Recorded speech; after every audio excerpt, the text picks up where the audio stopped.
Good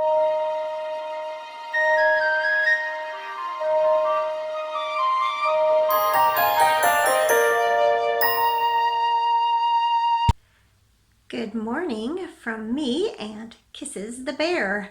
Welcome to Vlogmas Day 20. My husband bought this ginormous teddy bear for our granddaughter the first Valentine's Day that she was part of our family. She was probably about 4 or 5 then. And somehow it never made its way to their house. It does take up quite a bit of room. And since the kids' toys are stored in this bedroom, this spare bedroom, Kisses lives in here too, usually sits on the bed. When I sat down to record and saw her in the background, I thought I would just leave her there for your enjoyment. As you can see, it's a little bit of a different shot today. That's because I am once again using my phone. So I've got it propped up on the windowsill, and I think the lighting's going to be pretty good today for that. Just got out of the shower, had a fairly lazy Sunday morning, as we like to do, but we do need to get on with things. So normally I put together my Vlogmas in chronological order, but today I'm recording this after the previous couple of segments.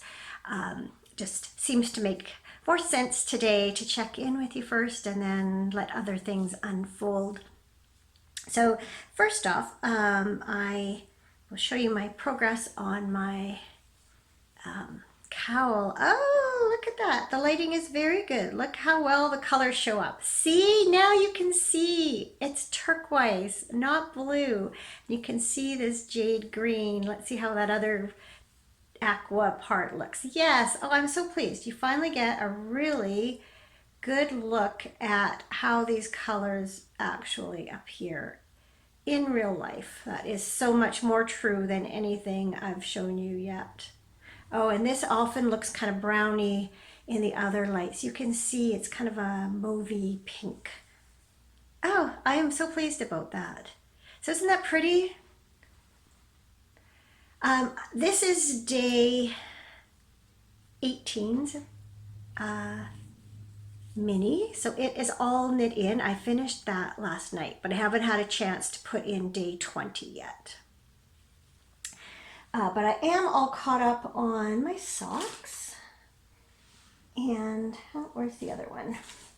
I'll just show you one. You don't need to see two. You will see these in a little bit. And I did finally get around to, with Cameron's help, filming how I put the new colors in for the stripes and how I weave in my ends as I go, or knit in my ends as I go is more accurate way of putting it. This pink is actually brighter than it's showing up. That's probably a little more true. I would say it's still a little bit brighter still. That's more like it right there. Guess you just have to catch it in the right light. But yeah, once again, you can get a truer picture of these colors. This is coming out a little bit paler than it is too, but overall that's probably the most accurate shot of the color progression that you will have seen. So let's find out. It's in day 20. It was pretty slim pickings when I went dipping into the bag of minis this morning. So yes, Christmas is almost here. Okay, so let's see. This is pink. So let's see. Ready? It is obviously pink too, and it has a little bit of a darker pink in there and little flecks of what I would call kind of a pine green. So my suspicion is we may have a more, maybe a color similar to my top here tomorrow. That's my guess. Find out if I'm right. So yeah, it's getting a bit blown out again, but there, that gives you the idea. This kind of reminds me of, I was gonna say strawberry ice cream, but not quite. More when I look in the mirror. Anyway, looking forward to winding that up later on and knitting it in. I also am really happy to say I finished my grandson's hat last night. And then I immediately soaked it and blocked it, put it in front of the heat register. It's just slightly damp on the top now. So I really like how this yarn knit up, and I like how it looks a little different in the garter section than it does in the stockinette.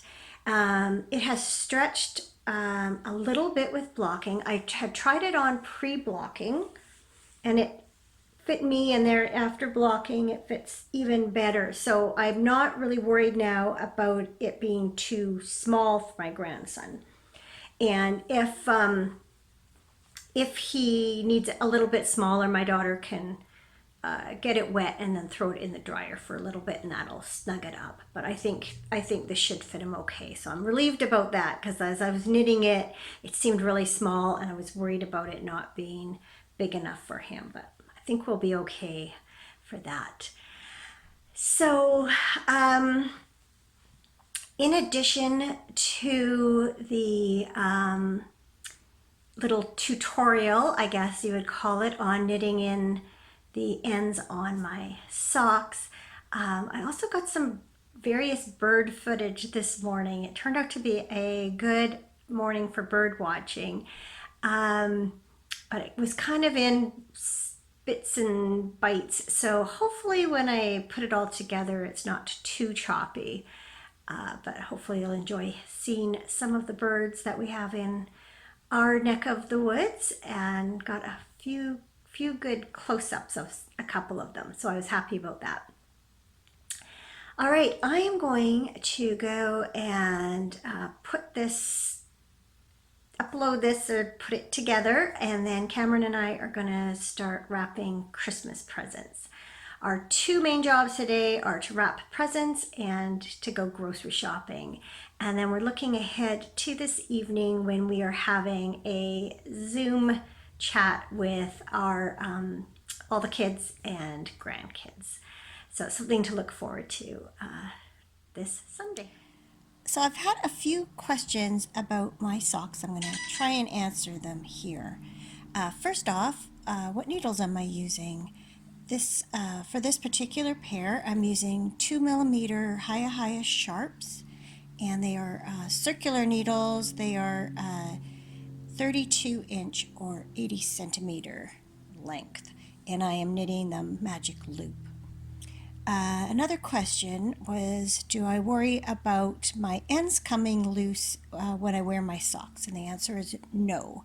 I've never had that experience yet, and I think part of it is because I weave in a fairly long end, and also with wear, even on superwash socks, the yarns tend to get a little bit felted, and that helps prevent the ends from slipping out.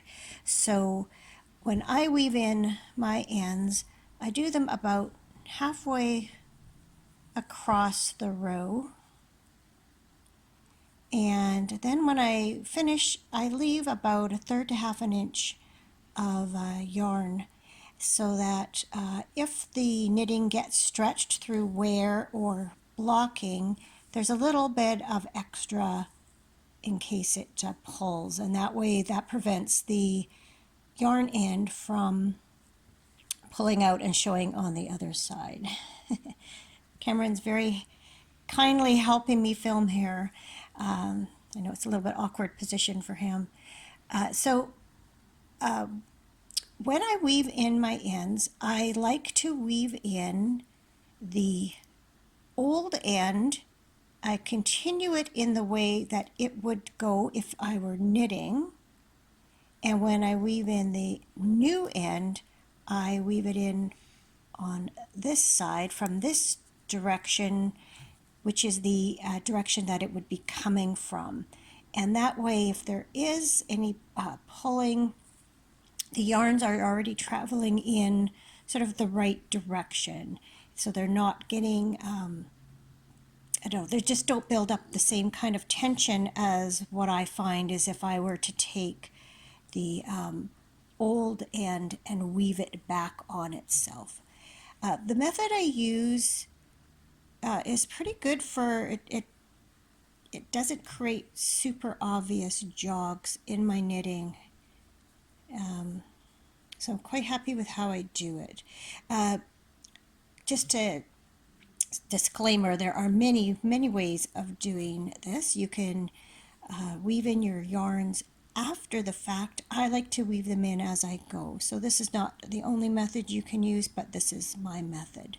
So I'm going to show you on my other sock how I weave in my ends as I go.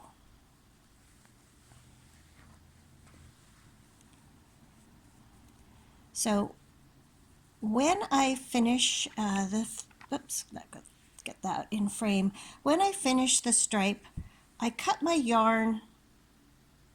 I leave about a sock's width of yarn tail left. So when I will go to weave in or begin my new stripe, I take that yarn tail and I put it over that needle so that when I am beginning my first stitch, I'm going in the first stitch and I'm going under that new yarn. So then I take my new yarn and again I leave about the same amount of a tail, loop it around, bring up my first stitch. Then I knit my next stitch just as normal. Then my next stitch I'm going to weave in again. So again I'm going to bring that tail yarn over the needle, pardon me, and knit the two. Follow that with a regular one. Weave in the end. And I work across about halfway across the row. So in this case, I have 32 stitches on this side of the sock, and so I will either weave in 15 or 17 stitches. And I tend to alternate so that I don't have the yarn tails ending all in the same spot. So it's just a little bit offset.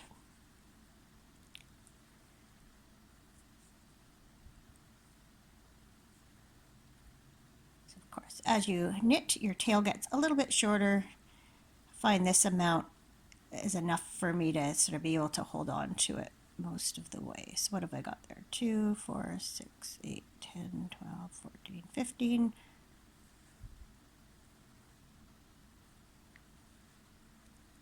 So there's 17. Now I'm just going to drop that yarn tail and I'm going to knit like normal around to about halfway on the other side of the knitting, and I'll come back then and show you how I weave in the new yarn tail. Okay, so I've knit around until I have 17 stitches left. I like to do a odd number of stitches because I like to make sure that I'm able to weave the yarn in over this last stitch in the row. So again, I'm going to take my yarn end. In this case, it is from my new yarn. I'm going to lay it across my needle like that. Again, I'm going to go under that tail and into the stitch on my needle. When I slip this off, this yarn tail is now going to go to the back of my work. So again, I'm going to knit my next stitch as normal, and then I'm going to lift that yarn tail up over my needle, and again I'm going to go under that through the stitch on my needle, knit one like normal, again lift that stitch up put it across my needle, go underneath, and you can see I'm making a point. Like I actually have to physically lift this up every time and kind of help it off the needle. What I like about knitting them in as I go is it just saves that whole job of going back after and weaving them all in. Because face it, as good as we think we're going to be about weaving our ends in as we go, inevitably we don't. So this means there's no extra work once I'm done. Now as you get closer to the end of the row, this gets a little bit harder to manipulate that yarn end because it's getting shorter and is getting a little more tension on it because it is being woven in all the way across the row. So got 3 stitches left, so especially the last couple are a little bit tougher, and the last one is sort of the toughest of all. So this one, I have to pick that up, and this one I often end up doing sort of in 2 steps. There's my end that I'm dropping off, and then I'm coming through that. So what you'll find is when you, if there's any sort of looseness here, that will kind of even out as you block them and such. So that is how I weave in my ends. So now I'll cut this down, these ends down to, like I say, about 1/3 or half an inch. So hopefully you found that helpful. If you have any questions, be sure to let me know. Had a Stellar's J yesterday morning looking for peanuts, but then once I put them out, it never came back. But I've just noticed one out there, so I'm camping out by the window here and see if it comes back for more. They will, oh yep, there's one. You'll see it come in frame in a minute. It's up on the deck railing. You can maybe see me in the window, so you might be a little bit nervous. He or she, I don't know why I always call them he's. Usually hunger gets the better of them. This one's very nervous. It might be the young one. We often see them in 2s and 3s. Often a parent with a baby. Or not a baby, but a young one. But this one's very nervous. No, there's no way. You're sitting there. I'm too nervous. So I'll see if another one comes along. Well, the Jay did not come back for peanuts, but there's a northern flicker that has found them. There was another one under the table just a minute ago. That one is a male. You can tell by the red, what I call a mustache on it. Unfortunately, these are rather far away, but there are 3 flickers there in that tree. And then this one here is rather camouflaged, but right there in the middle, at the bottom of that tree it's just moved, you can see another. Now I have seen as many, and then there was one that just flew away off of the deck railing. So I have seen as many as 5 or 6 flickers together before, but that's very rare. Usually we see them in 1s and 2s at the feeders, so that's pretty cool.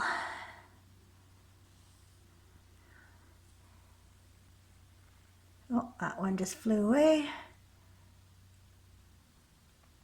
And then there were 2.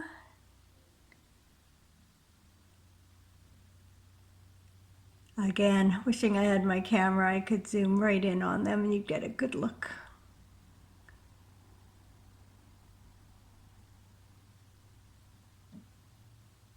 I hear something at the peanuts, whether it's a flicker or a jay, I don't know, so let's go find out. There's a jay right on the railing there, so you get a pretty good look at it, he or she.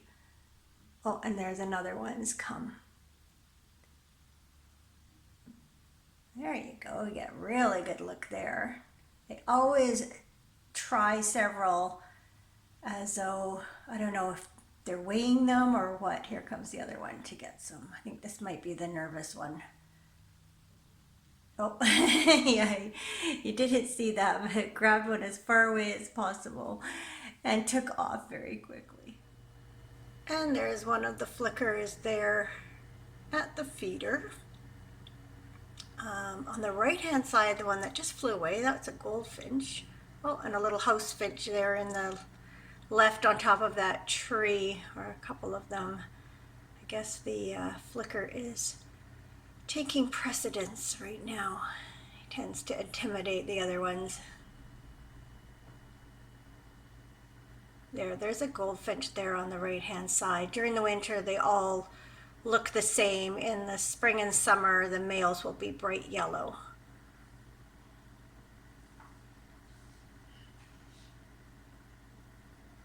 That's the red one, is the male house finch. Everybody's hungry. It is about 11:30 and I really need to get to bed. This day just flew by, but we did get a lot of the things that we wanted to do accomplished. There are still some presents to wrap, but we did make good headway there. This evening has just been wonderful. Our future daughter-in-law, about a week or two ago, set up a time for a Zoom meeting with the whole family. So it was great just visiting with all of our kids and grandkids.